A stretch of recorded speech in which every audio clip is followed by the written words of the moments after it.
Good evening guys. তো আজকে দুর্গাপুজোর চতুর্থী আর আমরা বন্ধুরা মিলে ঠাকুর দেখতে বেরিয়েছিলাম।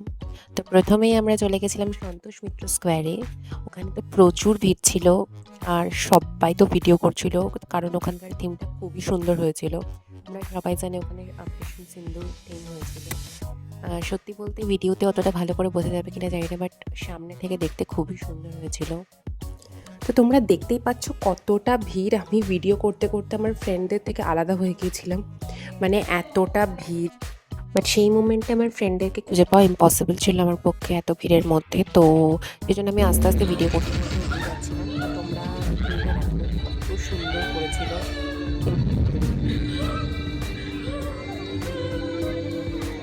तुमने मेरे पति को क्यों मारा? मुझे भी मार दो।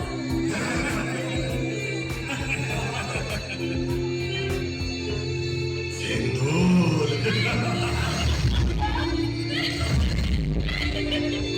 चल तुझको छोड़ दिया, मोदी को जाके बोल।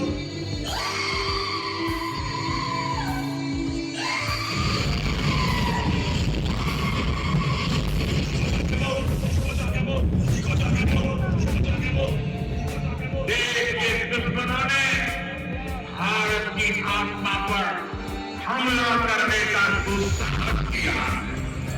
अब आतंकियों की बची खुशी शरीर को भी मिट्टी में मिलाने का समय आ गया है। जय हिंद, जय हिंद, जय हिंद। भारत माता की।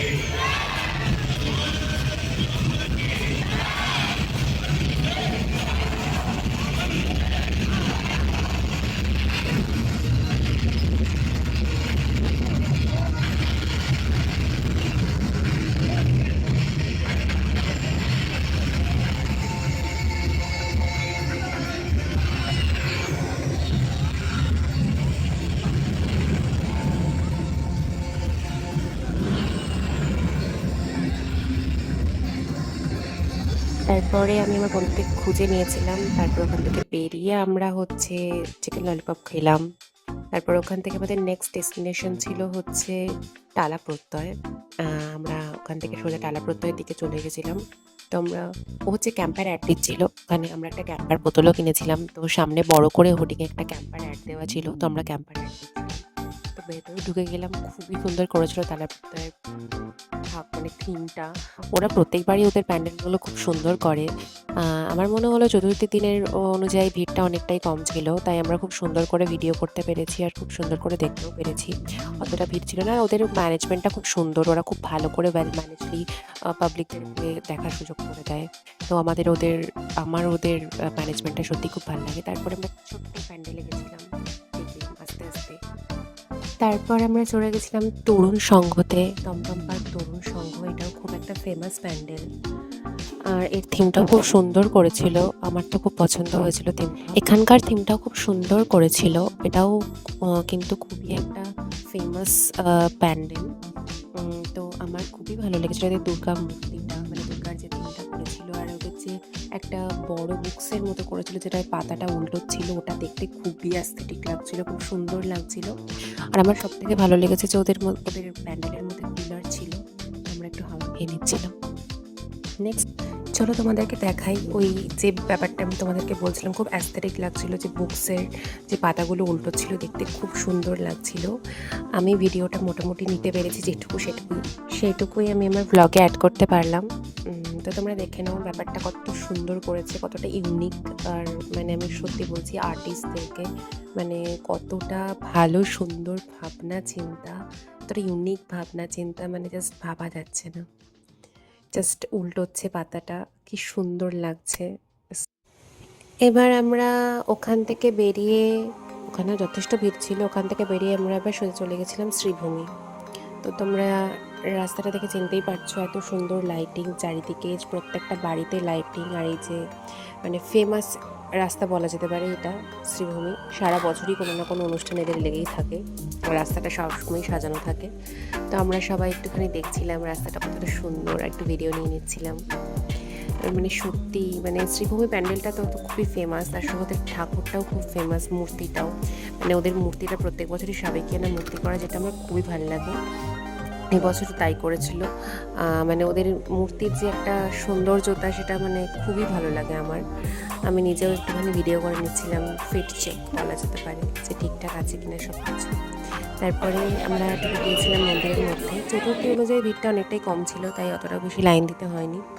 খুব অল্প লাইনেই আমরা শ্রীভূমির মধ্যে ঢুকে গিয়েছিলাম। এই সামনে যা একটু ভিড় ছিল সেটুকুও হতো না, কারণ সেই দিনকে হচ্ছে একটু কিছুক্ষণ আগেই প্রসেনজিৎ চট্টোপাধ্যায় এসে ওপেনিং করেছিল প্যান্ডেলটার, সেই জন্যই যা একটু ভিড় ছিল, তাছাড়া আর কোনো ভিড় ছিল না।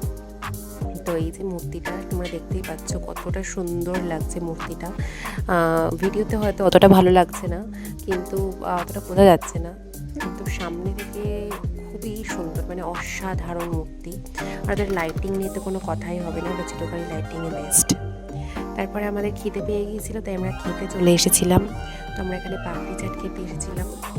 আমাদের ম্যাডাম ফার্স্টে পাপড়ি চাটটা টেস্ট করে দেখবে, বলবে আমাদের যে কেমন লাগছে। তো ওনার খুব ভালোই লেগেছিলো। তারপরে আমরা দুজনও খেয়ে নিলাম পাপড়ি চাট। তারপরে পাপড়ি চাট খাওয়া হয়ে যাওয়ার পর আমরা সোজা চলে গিয়েছিলাম হচ্ছে আমাদের লাস্ট ডেস্টিনেশন অর্জুনপুর আমরা সবাই ক্লাব, যেটা ইনস্টাগ্রামের সেনসেশন বলা যেতে পারে এই বছরের। মানে এত সুন্দর প্যান্ডেল, বাট হরিবল এক্সপিরিয়েন্স।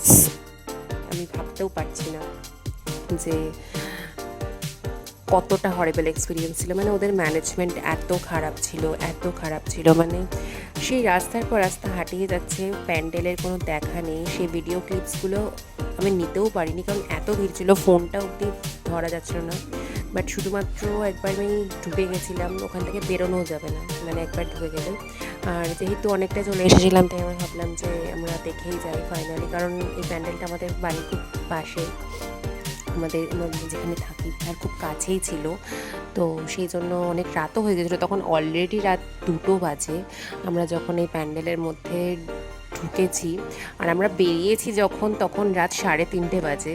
মানে তোমরা বুঝতেই পারছো যে কতটা ভিড় ছিল। বাট প্যান্ডেলটা আর মূর্তিটা দেখার পর সত্যিই মনে হচ্ছিলো যে না, এতটা স্ট্রাগল করার পর আমরা কিছু তো একটা ভালো দেখতে পেলাম। মানে সত্যি কথা বলতে, মানে ইনস্টাগ্রামে যেরকম দেখেছিল সবাই রিলস, ঠিক সেই রকমই। মূর্তিটা তো খুবই সুন্দর আর প্যান্ডেলটাও খুব সুন্দর করেছিল।